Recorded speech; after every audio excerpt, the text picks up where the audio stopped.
নির্বাচন কমিশনকে সময় দিতে হবে। আমি সকল প্রধান সংস্কারগুলো সম্পন্ন করে নির্বাচন আয়োজন করার ব্যাপারে বরাবর আপনাদের কাছে আবেদন জানিয়ে এসেছি।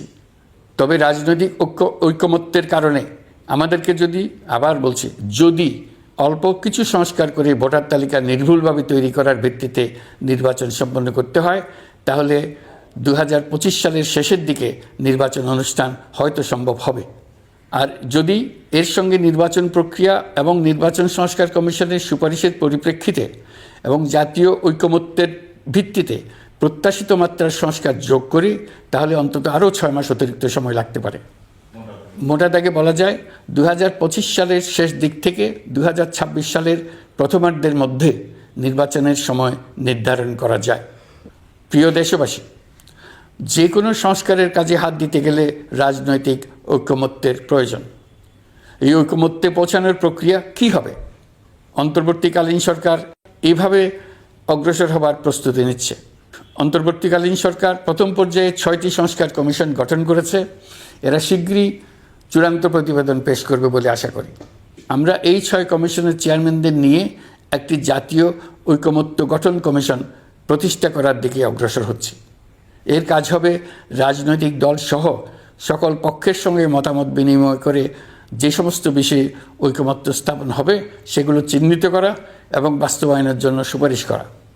যেহেতু জাতীয় ঐকমত্য প্রতিষ্ঠা করা অন্তর্বর্তীকালীন সরকারের অতি গুরুত্বপূর্ণ দায়িত্ব, তা বিবেচনা করে আমি এই কমিশনের চেয়ারম্যানের দায়িত্ব পালন করব। আমার সাথে এই কমিশনের সহসভাপতির দায়িত্ব পালন করবেন অধ্যাপক আলী রিয়াজ। কমিশন প্রয়োজন মনে করলে নতুন সদস্য কোঅপ্ট করতে পারবে।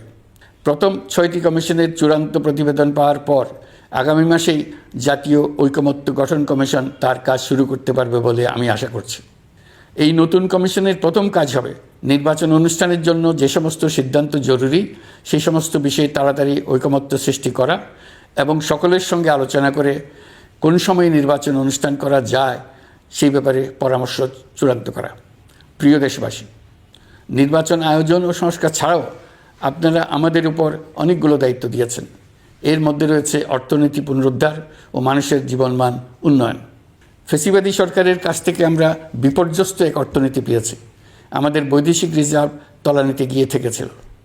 2024 সালের নভেম্বরে রপ্তানি আয়ের পরিমাণ ছিল $4.12 বিলিয়ন, যা আগের মাসের তুলনায় 15.63% বেশি। সামগ্রিকভাবে 2024 সালের জুলাই নভেম্বর সময়কালে রপ্তানি $16.11 বিলিয়ন পৌঁছেছে। গত বছর একই সময়ে রপ্তানি আয় ছিল